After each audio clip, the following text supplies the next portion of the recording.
Welcome into Court Vision. I'm Luke Backman with my co-host Vincent Zakian here, talking all things basketball on today's first episode. We're previewing the Eastern Conference. Yes, the teams we are looking at closely and looking at to make the playoffs and giving you a playoff prediction for the season. But before we get into that, we got to give our allegiances out of the way because I know we're both Eastern Conference fans of teams in the Eastern Conference, excuse me. Personally, I'm a Knicks fan. You see Carmelo Anthony right over my shoulder. Vincent, welcome, and tell you to say a little bit about yourself and, of course, who your allegiance is here in the Eastern Conference.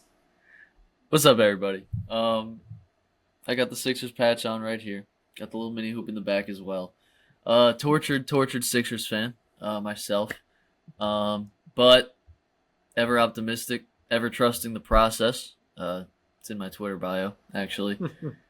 Excited for the season, even though it's probably going to be a disaster for a lot of reasons. Even though, some people say basketball is going in the wrong direction. Some people think there are too many threes being shot. We're here to bring you positivity about this game and this league, and it's going to be awesome. It's going to be great. I'm looking forward to it. I will say, I'll give a little preview, foreshadow. Philadelphia was the team I was going up and down where I was putting them in the standings the entire – when I was filling out my 10, I was like, where in the world do I put the 76ers? So I'm excited to talk about them. So let's just get into it straight away. Let's talk about who we have as our number one seeds. Vincent, I'll let you go first. The Cleveland Cavaliers. The one seed last year, obviously, in the Eastern Conference. This is the good thing about doing this exercise just as seeding and just predicting your regular season. I have no idea what to make of the Cavs in a playoff series. I don't know if the two big man thing will work in a playoff series. It's kind of been a dud so far. They had injuries, obviously, last year, but the Pacers ran circles around these dudes in the playoffs. But in the regular season, they were historically good. They were, in the regular season, as good as any of LeBron's teams with the Cavs. And they're deep. I like the DeAndre Hunter edition, obviously, from last year. Lonzo Ball is a Cleveland Cavalier, which is cool. And Sam Merrill's a really good player, and he's on their bench. So, Ty Jerome's loss hurts. I really liked Ty Jerome last year. But I look at the rest of the Eastern Conference, and I still think this is probably the best roster. And I think the roster wins you, the regular season games. And your health does that too. That's fair. The Cavs were definitely – I'm going a different way with the number one seed. Yeah, I feel like I know where you're going, dude. Guess where I can go with there. Yeah. I'm going there. But it was a debate for me because, like you said, with the Cavs, I just don't know if I can trust them. Regular season, they've been incredible the last few years. Which, postseason time, I feel like they're Eastern Conference Utah Jazz team with Donovan Mitchell. Whether it be the first round or second round, just not able to get out of it. That I do have them as my second seed, I'll say that. But my first seed, I'm going with the Knicks. I know I probably, am most tuned in with the Knicks, but I truly believe they're bringing back all their guys. Brunson, Cat, Josh Hart, OG, Mikal Bridges, Mitchell Robinson. The guys that took them to the Eastern Conference Finals and should have beat the Indiana Pacers, but choked it away. I'll say that. They choked that series away, especially game one. They're coming back. They're bringing in – I've loved their moves this offseason. They're not splashy moves, but they're moves that a championship-type team needs to make. Yes. That's Jordan Clarkson, Yabusele. Yabusele. I'm going to get his name before. I love that, and I can't believe the Sixers just let him walk. Landry Shamet, coming back. Malcolm Brogdon. I know with Malcolm Brogdon, they'll probably have to trade a young guy like Tyler Kolek. Either way, you take that for Malcolm Brogdon, 32 years old, I think. And then, of course, Mike Brown. He's going to be able to not only bring a better offensive scheme, I think, but also space out minutes with Tibbs. The thing on Tibbs is minutes. These guys are going to play. So for the regular season, you hope that, maybe it's not Jalen Brunson for 7 games in a row having to lead the team. It's spaced out. Maybe it's a Mikal Bridges game for 2, a random game in January. Mikal Bridges lifts them up to a victory. So that's why I have the Knicks at number one. I do fear the Knicks were extremely healthy last year. I know Jalen Brunson missed some games, Cat missed occasional games, but overall they were a healthy team. it scares me when, a team is healthy one year, maybe karma in the bad way comes around the next year with the Knicks. But Yeah. I know with the Cavs, they're 1-2. Like it's flip a coin with these two teams. I think they'll be battling for the 1 and 2 positions in the East. I don't know if the Knicks are the way you're going to go with your number 2 seed, but Yes. I think those are the two premium teams in the East. And really, it's a flip a coin. And all the points you made for the Cavs, I think, are entirely right. It's just, hey, come postseason time, which one are going to get to the finals? But in the regular season, I think at the moment, I'm going to go Knicks for the 1 seed. I think they should get the 1 seed. It's just about whether or not they will, obviously. Yeah, totally agree with what you said. And I thought Jordan Clarkson's kind of old. Kardashian thing, all right, well, might not be the best thing for the Knicks, but that's in the past now. So, Yeah. What Jordan Clarkson, he's an irrational shooter. Like, he'll take some shots where you'll be like, you remember Cam Payne in the playoffs last year. Jordan Clarkson is just like Cam Payne, but if he was good, right?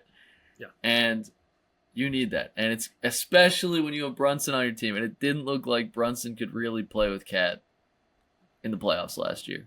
Maybe you could counter that. You'd probably know better than I do. But you need a guy who can create his own shot off the bench. And I thought that was a great pickup. I love Yabu. He was obviously awesome in the Olympics. He was like France's low-key best player. And then the Sixers, got a lot of minutes with the Sixers last year, as a lot of bench players did. And he was great. I loved him. He plays really hard, and he can shoot. And he's jacked, and he's French. And yes, these were the two teams at the top of the Eastern Conference I think pretty much everybody would have. What's interesting is what follows, really, I think, with the East. 100%. And just one more point. Jordan Clarkson, I think you put it perfectly, and I know people look at his Utah minutes as inefficient.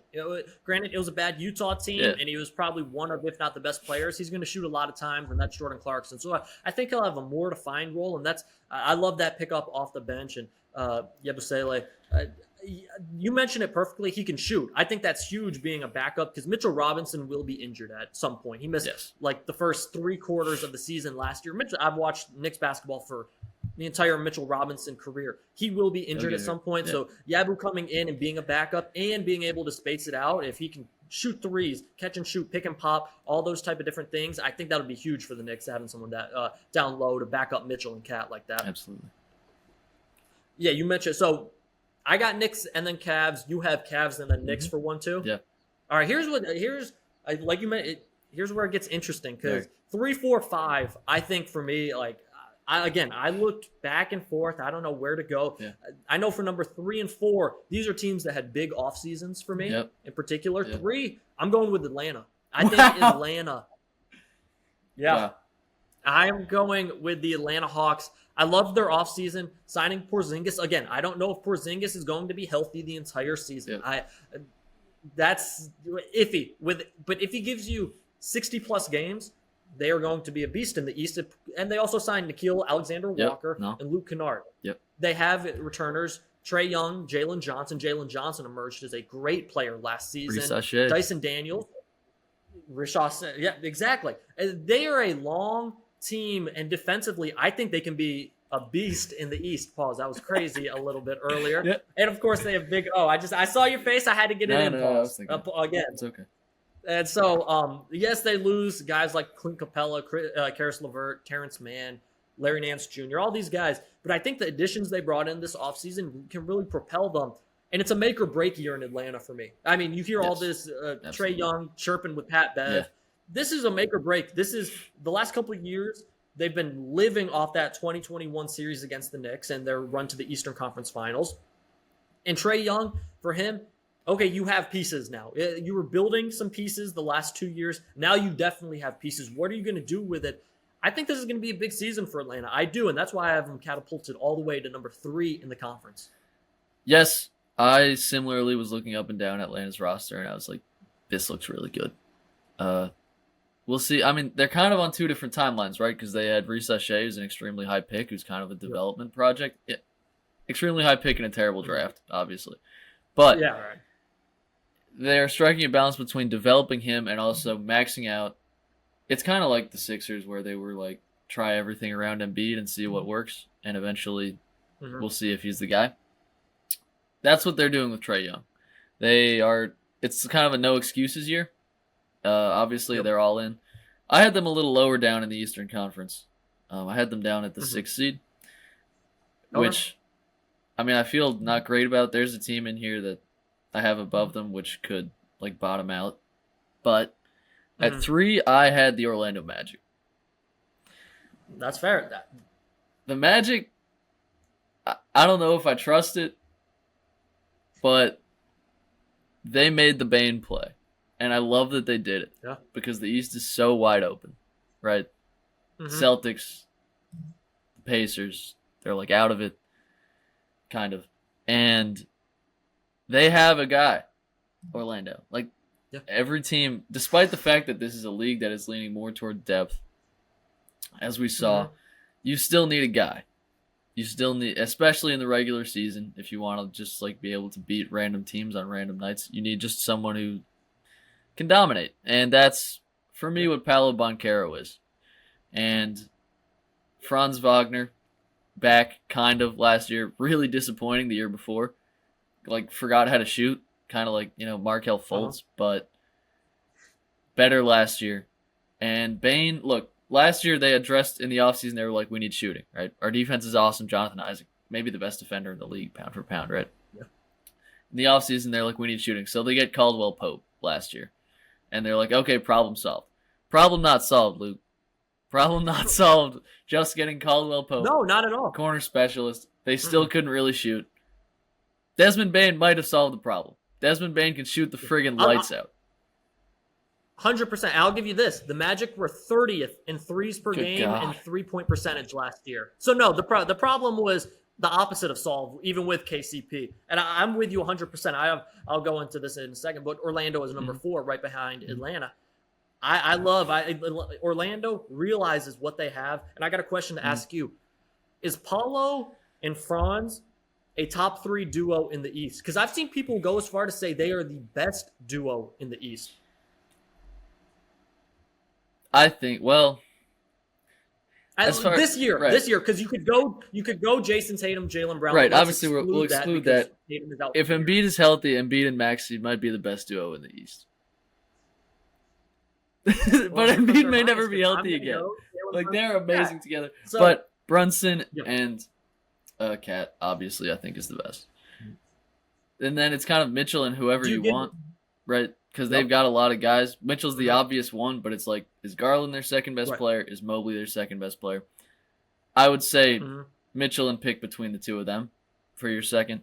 Paolo, I'm kind of projecting with Paolo because Paolo hasn't taken the step into being like a guy who you can bank on. I mean, he's been great in the playoffs, obviously, but like, is he a guy who can elevate you to a conference finals or something like that? That's what I'm kind of projecting here. And Franz looked a lot better last year, and I think he's an awesome player. And I think by the end of the year, I think that prediction could absolutely come true. Yeah, I love you're thinking the same way I am about Paulo. I think he could be a top 10 player in the league this year. It's him having to stay on the court. Obviously, he's had moments where I can't remember if it was last season or the season before. I think it was last season where he started off hot and then he was injured for a while. If he stays on the court, Paulo's a guy easily. He can be an all-star starter. And a top 10 guy in the NBA. He just has the skill set, I really to think. And then you have Franz Wagner. Again, these guys are 22 and 24 years old. Like, if you're the Magic, we love them going in all this season. This isn't, all their chips forward because they still got good pieces and everything. But this is 2025 can be our year. I like this, and you're set up for years to come with these 2 young pieces. Then you got the young guys, Jalen Suggs, Wendell Carter Jr., Anthony Black. Like, those are really great pieces. It's, for me, the question with Orlando is will those young guys step up? Like an Anthony Black. This will be his second year in the NBA. Is he going to step up? I mean, if you want this team to go as far as, people think Eastern Conference Finals, or maybe even if the Orlando Magic can get some breaks, get out of the East, Anthony Black and these young guys will have to make big steps up. But you have the big piece down, and you have Paolo Banchero, a star on your team. I think that's it. Do you want to go? You have Magic 4th, 100%. Right? So I got Knicks, Cavs, Atlanta, Magic. Right. I'll give you my 4th place team. I'm sure you don't like this team. I've seen you talk a lot of trash about this team. Okay. The Detroit Pistons. Kind of some similar reasoning. because Cade is awesome, and yeah, I love Oscar Thompson not as much as I love his brother, but he's pretty great. The question is, as it was in the playoffs last year, who's going to create offense outside of Cade? I still don't have a great answer for that. I think Karis LeVert would tell you it'll be Karis LeVert. I don't know if you want that. Look, I just think he's going to keep improving, and I think the team's going to keep improving. They've got a million young guys. Who knows how well they play together, Ivy, that kind of thing. But I like Detroit. I liked them a lot last year. I have them fourth. That's fair. Detroit's an interesting case with me. I have them 5. I have them right after Orlando. I always feel like there's one team where they excel a little earlier than they should have, and then maybe the next year they take a step back.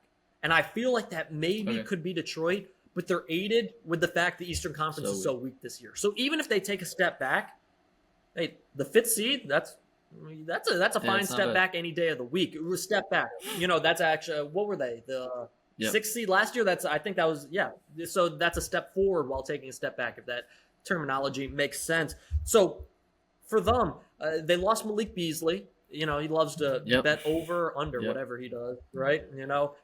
Tim Hardaway Jr. and Dennis Schroeder. I think Dennis Schroeder might be the biggest underrated loss for them because, of course, in the playoffs as well, he was a pest. And Dennis Schroeder's always going to be a guy. He's not going to do flashy things for you, but he's a dog.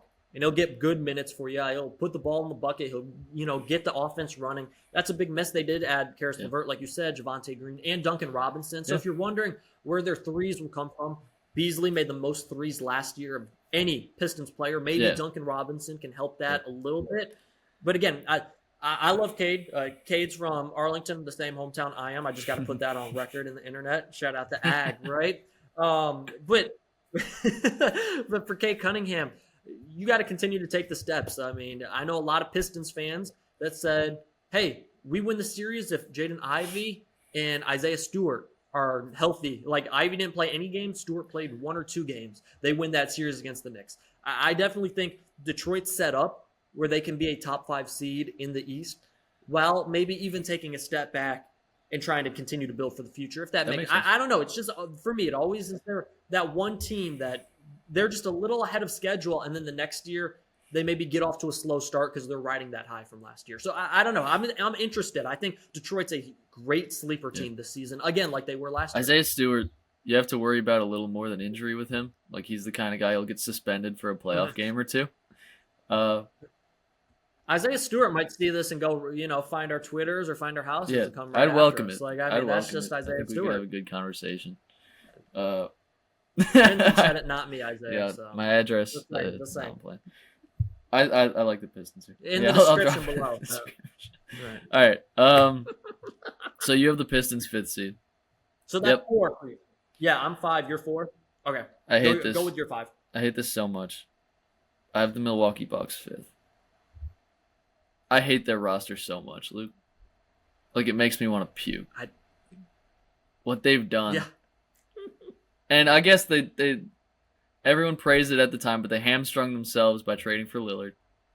Obviously. Yeah. Like, Middleton's gone now. Like, everyone who was on that championship team, one of my favorite championship teams in recent memory, that Bucks team, so awesome, so much fun. Yep. And now it's just Giannis all alone with bumps, kind of. And this is how highly I think of Giannis. And I was shocked that they got Miles Turner, because the Bucks and Pacers have had beef for the past couple of years, but get your bag, Miles, I guess. And yeah, he's like a better, younger Brook Lopez, I guess. But yeah. That's a great. I love that. He just steps out, shoot threes, protect I the rim. love that. Don't really do much else. I hated having to watch. That's a great role. The Pacers were trying to trade Miles Turner for 4 years. Like, as good as he was in the playoffs, the Pacers kind of looked into that. And there were still times where I was like, man, I don't like watching Miles Turner. I wish the Pacers would play Siakam at the 5 or something and go 5 out like that. Whatever. Mm-hmm. It's such an awful. They're in such an awful. And Doc Rivers is their coach. Like, I forgot to mention that. This is the first episode of this podcast, Luke. I'm going to take a shot at Doc Rivers every episode of this podcast. Okay. Do it. Do it. That's no disrespect. Doc's seems like a great guy. Uh, he seems like a great guy. I mean, seems like a nice enough NBA human champion being, but head behind coach. the clipboard, I don't know. Obviously, but address below, Doc. We can talk, Doc. If you're we can looking figure for it out. it. I like Address is in the Austin. description. Austin seems like I like Austin's No, Austin's analysis cool. a lot. Actually, when he goes on shows, I think he's really smart about the game. Anyway, all of that aside, Bucks 5th, awful roster, but Giannis is a top 3 player, and that's enough for me. You have enough respect for Giannis to get him to the 5 seed. I have enough respect for him to give the Bucks the 6 seed. That's where I'm going for my 6 seed. We don't even have to spend that much time. I don't have to talk about them because you hit every single point. I hate their roster. I think if they're one Giannis turn of an ankle away from being a lottery, top 10, 100%. top 7 lottery team. I mean, it's truly, and they're also maybe a turned ankle from being away from Giannis. Giannis had that whole saga this summer where he was, I don't know, I'll let you know, and he's been radio silent. So of course I think he's going to be in Milwaukee, start the season. But I don't think he wants to stay in Milwaukee. I think this season, like they didn't. Miles Turner was their big push to keep Giannis. That's not good Milwaukee. enough. That's not good enough. I just let alone the fact they owed Dame a king's ransom of money. They're giving Miles Turner money. They're giving Kuzma money. Like this isn't like something where they're in prime position to tear it down and rebuild with cheap contracts, right? Especially today, where no one wants to pay anybody because of the second apron and all of that. It's such a dire situation, but I think they'll be facing the Pistons in the 4-5 and probably get beat. Yeah, no, I mean, if Giannis stays healthy, this is around the range I see him at. If he doesn't, then back of the line in the Eastern Conference. I don't like the Bucks roster at all. You said it perfectly. Let's move on to your number 6 seed. I lack trust in Trae Young in general. I feel similarly about him and a team that I don't have in my top 10, but LaMelo Ball. I see them as extremely talented offensive players, shooting, passing, right? They, for me, haven't demonstrated the ability to be what I would maybe unfairly call winning players in the NBA. They are coasting off of that Eastern Conference Finals trip. An Eastern Conference Finals trip that I will remind you the Sixers absolutely handed them on a silver platter. Trae Young did not. I can't do that. I have first podcast and I'm like going off on the 2021 Sixers 1 seed that absolutely blew their best chance to go to the finals. That was the team that broke Ben Simmons. Trae Young did not play well in that series because the one thing Ben Simmons could do was guard a guy, and he was injured a couple games, right? I think so. Trae Young, I think he even missed a couple. Kevin Huerter games killed us. And John Collins was pretty good too. Embiid was great, but the 2 players played well for the Sixers that series, and it was Joel Embiid and Seth Curry, and that was it. Shout out to Seth, I miss you. But that's where I have the Hawks. So let's kick it over to your 7th seed. Now we've talked plenty about the Hawks, I think. 7th seed, yeah. We'll talk about the other franchise in that equation, 2021. That's where I got the 76ers here. This is where. Okay, cool. I was wondering if we were going to match up with Philly the way we're going. Okay, so my biggest question mark is what the heck can we expect from this team? I mean, and I don't think anyone has a legit answer. A healthy Embiid, PG, and Maxey should contend. They you could propel them up to top 4 in the East, I feel, if all of those 3 stay healthy. The problem is that's not going to be the case. Like the 3 of those will not be healthy for an entire regular season. I love the young pieces. McCain, Maxey, and the rookie VJ Edgecombe. I love them. But the question is, for me, is, okay, say Embiid is healthy in spurts. All these guys are healthy in spurts. Does that stunt the growth of the young guys?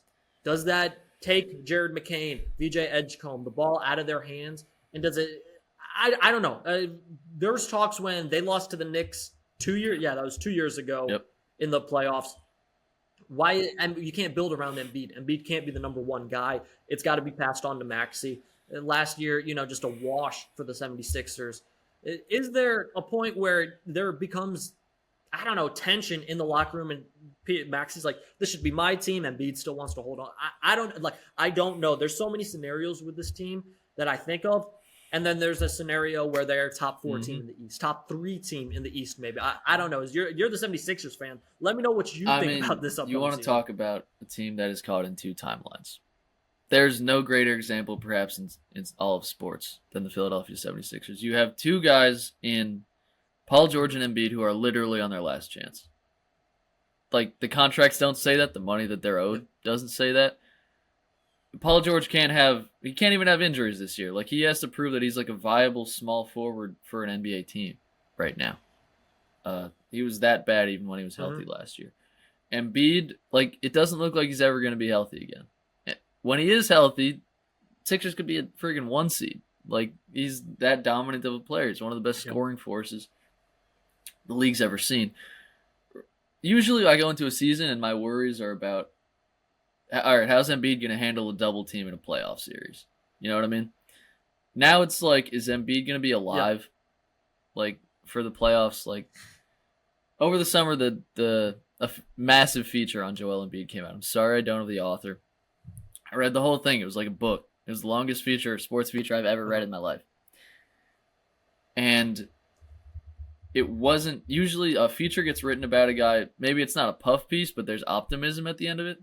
No optimism at the end of this feature. There were highlighted a million organizational issues with the Philadelphia 76ers, who are the worst run franchise in Philadelphia, probably. The Flyers kind of suck, and Phillies are great. You got Eagles the Phillies, are great. though. Thank God for that, right? The Sixers have so many systemic issues in their organization with how they've treated Embiid for a decade that, like, I think he lost his love of basketball, and then he got it back when he got really good, and now it's just gone again. And luckily, we have these 3 guards who are young and very exciting. I think, like, McCain looks like the first real spiritual successor to Steph Curry. And obviously the way he shoots, but the fact that he does it all by moving off the ball. And I know you hate Steph Curry, Luke. It's okay. That's Edgecombe. Edgecombe is kind of really different to McCain, because Edgecombe's like a super athlete who can, I don't know, probably dunk from the free throw line. But I think what I want more than anything is to be able to see McCain, Maxey, and Edgecombe play together. And that could mean Paul George is hurt or gets shut down. That could mean Embiid is hurt or gets shut down. I have no idea what to do with this team this year. I have no expectations, really. I didn't have a lot of expectations last year, and that was with Paul George. But like, a Paul George injury could help this team.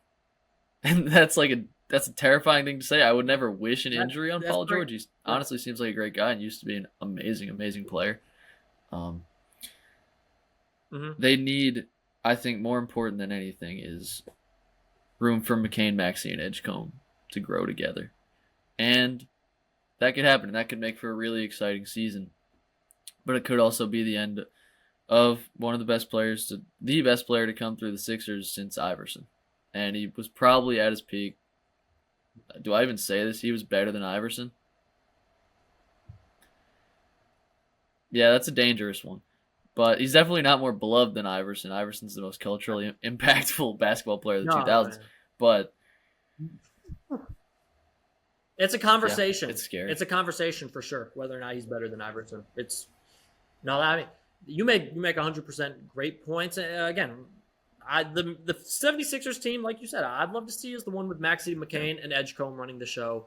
And we'll see whether or not that happens. Again, you could get off to a great start, and then all of a sudden it's derailed by injury. I don't know with the 76ers team.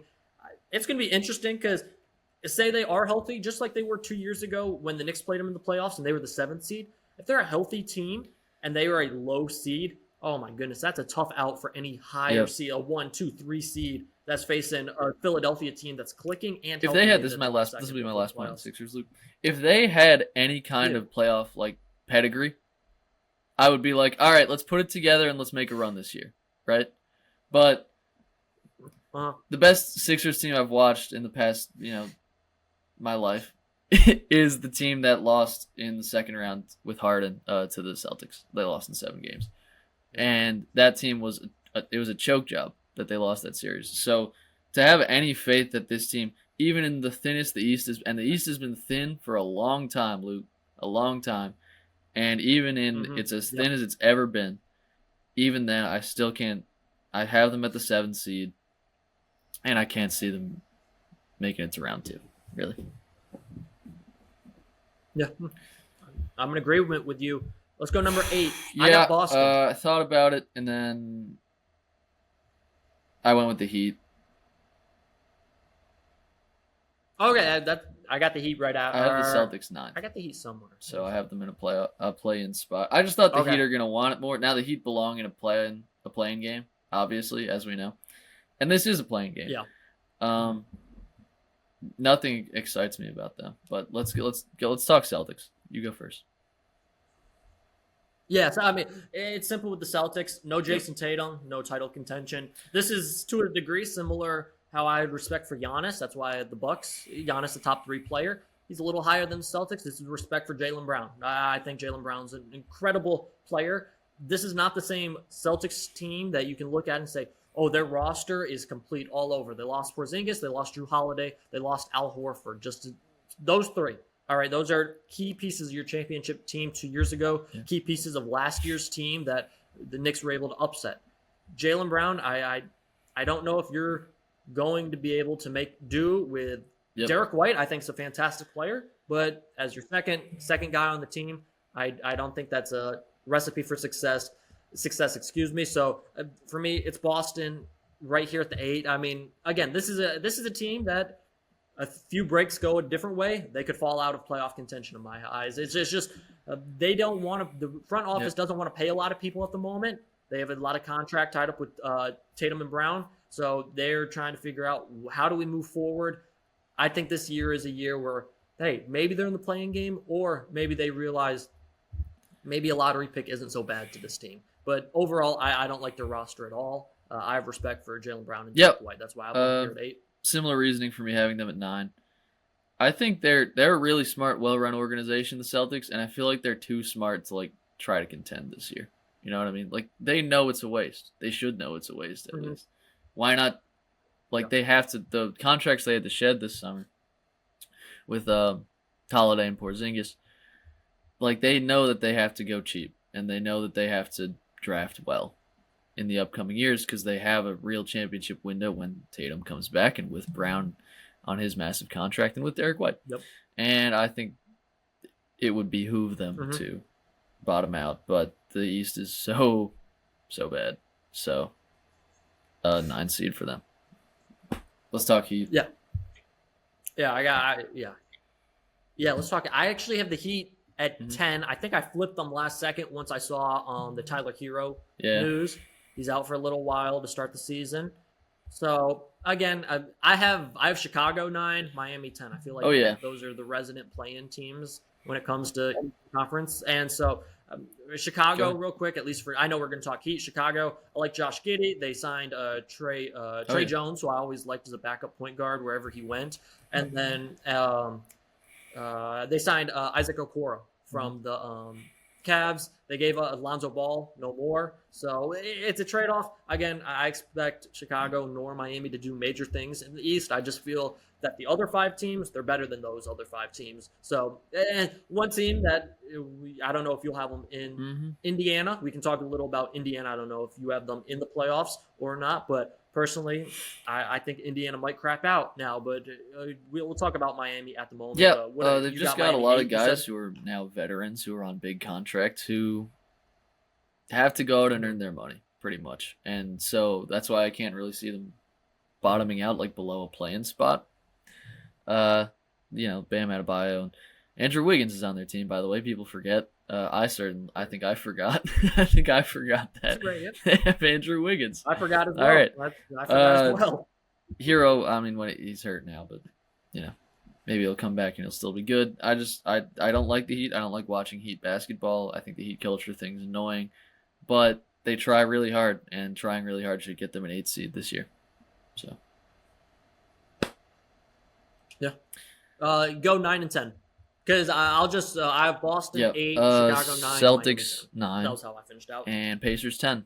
The Pacers still have a really deep team, and I think Siakam is good enough to be your one to get you into a play-in spot.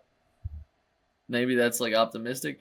It really just speaks to how like the bad teams in the East just won't stop hitting their head on the wall, and like why would I give me a good reason why I should have the Hornets in the play-in, Luke?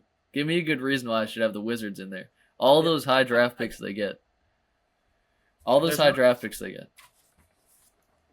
that's a bit like looking at the Eastern Conference. It's like, okay, Vincent and I are gonna have similar lists because this is not the Western Conference where it's the bottom teams can contend the next. No, the Eastern Conference is the Wizards, the Hornets are not doing anything.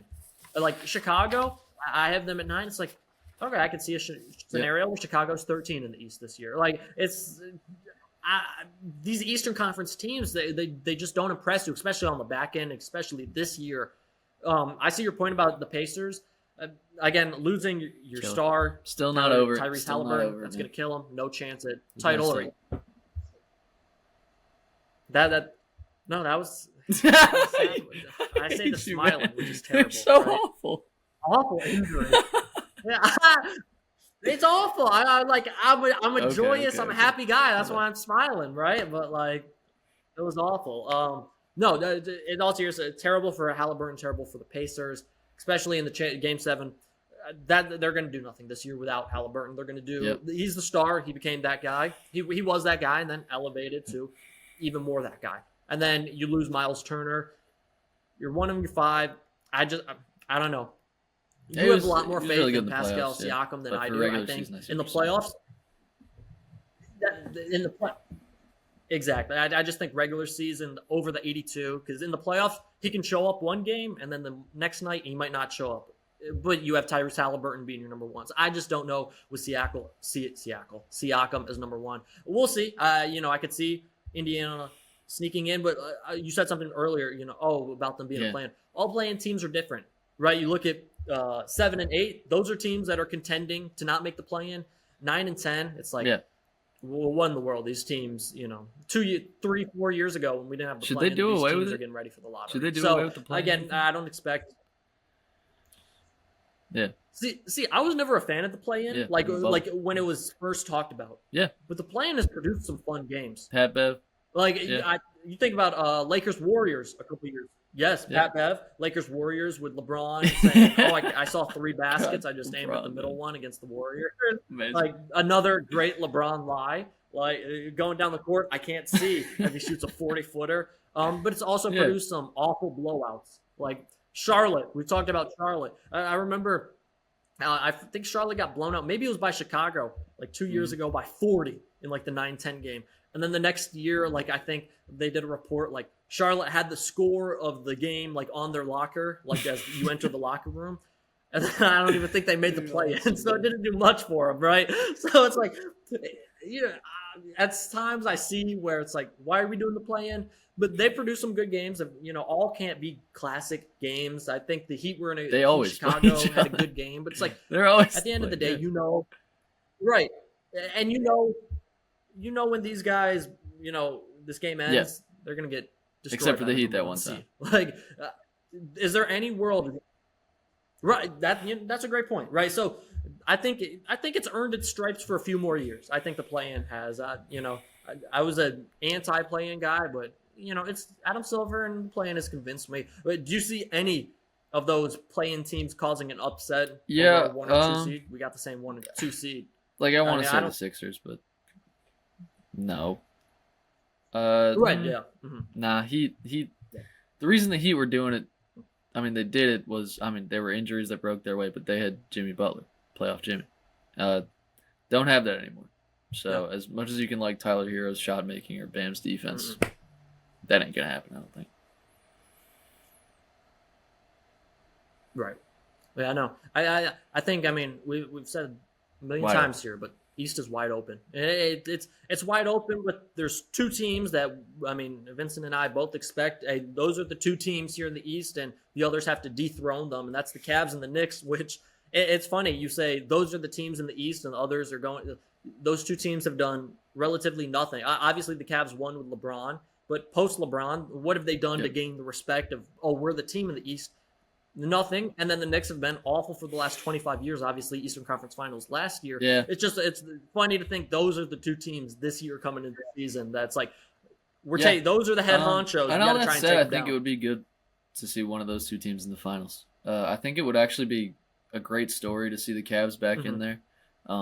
It would require like Mobley to really ascend to being one of the better players in the league, and I think that's certainly a possibility. He was so good last year, and it would be a really great moment for Donovan Mitchell too, who's been one of the maybe most underrated players in the league for the last couple of years. And obviously, who doesn't want to see the Knicks in the finals? Like I wanted to see it last year. I don't even like the Knicks, but I was like, right, finals at the Garden would be awesome. Against the Thunder would have been cool. It didn't happen, obviously, but yeah, I think. By the way, we didn't talk about the Nets at all. I think that's the one team we have, like Eastern Conference team we haven't mentioned. You got anything on the Nets, Luke? Who takes more ugly shots per game, Cam Thomas or D'Lo? Oh man, that's hurting my brain. Like I'm just like imagining the shots they take right now. It's like, oh man, the little brother Brooklyn Nets. I mean, no, yeah, I mean. KD as the ones. Don't you wish you came to the Knicks? Like as the one size, video goes out. Like the Nets. They're with the Wizards and the Hornets for me. Just going nowhere this year. When D'Lo got traded for Finney Smith last year from the Lakers, there was a tweet that I think I still have bookmarked, which is like so perfect. It was like a guy was like, I'm so happy for D'Lo. He back where he belongs. Just straight bag work and L's. And I don't want to just come on here just trashing D'Lo, but he's a funny dude. And Cam Thomas is also a funny dude. And they also have the great Michael Porter Jr. on that team. So, philosopher. Great. Send your kid to public school. They might become a first. I have to put that quote in there for Michael Porter Jr. Unbelievable offseason. Just like he gets out of Denver and it's like, oh, I can use my voice. Pause. Like, let me just talk to any and everybody. Everybody. Like, some great clips. Oh my god.